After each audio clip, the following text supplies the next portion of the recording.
जय महाराष्ट्र मित्रांनो. 14 एप्रिल म्हणजे भारतरत्न डॉक्टर बाबासाहेब आंबेडकर यांचा जयंती दिन.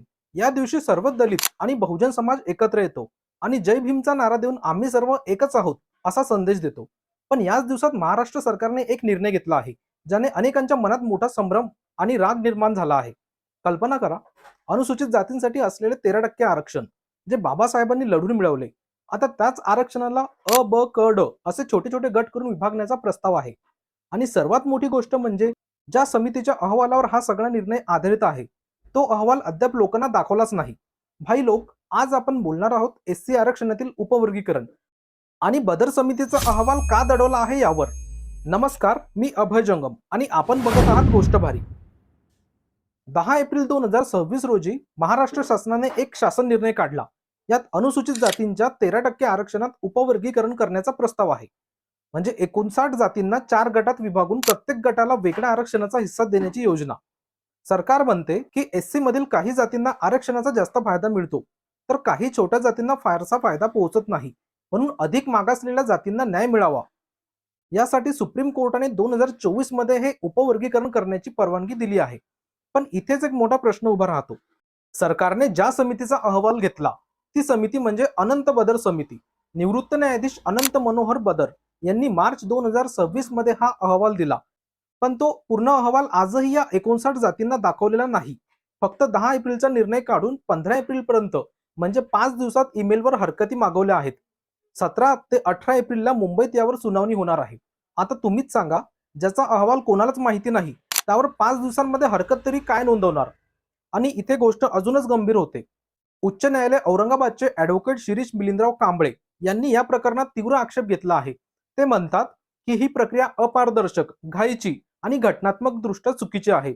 का म्हणत असतील बरं ते असे? चला तुम्हाला सोप्या भाषेत समजावून सांगतो. पहिला मुद्दा म्हणजे समानतेचा हक्क. समितीत 59 पैकी अनेक जातींचे प्रतिनिधी नव्हते. अहवाल दाखवल्याशिवाय आक्षेप मागवणे हे योग्य नाही. दुसरा मुद्दा म्हणजे संविधानात अनुसूचित जातींना एकत्रित वर्ग म्हणून संरक्षण दिले आहे. उपवर्गीकरणाने ही एकता तुटू शकते. आणि सर्वात महत्त्वाचे म्हणजे पुरेशा ताज्या आकडेवारीशिवाय हे करणे अत्यंत चुकीचे आहे. पण खरी गोष्ट अजून बाकी आहे भाई लोक. अनुसूचित जातींची यादी राष्ट्रपती करतात. राज्य सरकारला त्यात अप्रत्यक्ष हस्तक्षेप करता येत नाही. आणि नैसर्गिक न्यायाचे तत्व, दोन्ही बाजू ऐकणे, याचेही यात उल्लंघन झाले आहे. सुप्रीम कोर्टाने अनेक निर्णयांमध्ये सांगितले आहे, उपवर्गीकरण करायचे असेल तर ठोस आकडेवारी हवी. कोणती जात किती मागासलेली आहे, नोकऱ्यांमध्ये आणि शिक्षणात त्यांचे प्रतिनिधित्व किती आहे, हे स्पष्ट व्हायला हवे. पण इथे काय आहे की 2011च्या जुन्या जनगणनेवर सरकार अवलंबून राहिलेली आहे. यात धर्मांतरित बौद्धांना योग्य विचारात घेतले नाही आणि मुख्य आकडेवारी जनतेला दाखवलीच नाही. मित्रांनो, आरक्षण हे सामाजिक न्यायाचे हत्यार आहे. बाबासाहेबांनी ते सर्व दलितांना एकत्र उभे करण्यासाठी दिले आहे. आता जर प्रक्रिया पारदर्शक नसेल, अहवालही दाखवला नसेल, पुरेसा वेळ दिला नसेल आणि सर्वांना बोलावले नसेल, तर हा निर्णय कसा काय योग्य ठरेल? ॲडव्होकेट कांबळे स्पष्ट सांगतात, अहवाल पूर्ण जाहीर करा, पुरेसा वेळ द्या, सर्व पक्षांना ऐका, मगच पुढे जा. नाहीतर हा निर्णय टिकणार नाही. या निर्णयामुळे काय होईल? एक बाजू महार आणि नवबुद्ध गटाची, तर दुसरी बाजू मातंग, ढोल, लिंगायत, वाल्मिकी, बेडा जंगम अशा छोट्या जातींची. यामुळे एकता तुटेल का? खरोखर मागासलेल्यांपर्यंत आरक्षणाचा फायदा पोहोचेल का? की भविष्यातील राजकीय फायद्याला बघून फूट पाडण्यासाठी हे केलं जात आहे? 14 एप्रिलला जयंती साजरी करताना एक गोष्ट लक्षात ठेवा. बाबासाहेब म्हणाले होते, शिक्षण, संघटन आणि संघर्ष. आज संघर्षाची वेळ आली आहे. तुम्हाला उपवर्गीकरण हवे आहे का? की प्रक्रिया अधिक पारदर्शक हवी?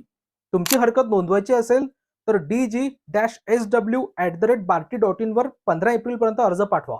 मुदत वाढवली असेल तर तपासून घ्या. कमेंटमध्ये नक्की सांगा, आरक्षण विभागणी योग्य आहे का? आणि तुम्हाला याबद्दल काय वाटते ते. या भारी गोष्टीमध्ये आजसाठी एवढंच. जोपर्यंत सत्य समोर येत नाही, तोपर्यंत आपल्या पातळीवर सरकारला प्रश्न विचारत राहा. भेटूयात नेक्स्ट व्हिडिओमध्ये. जय भीम, जय महाराष्ट्र.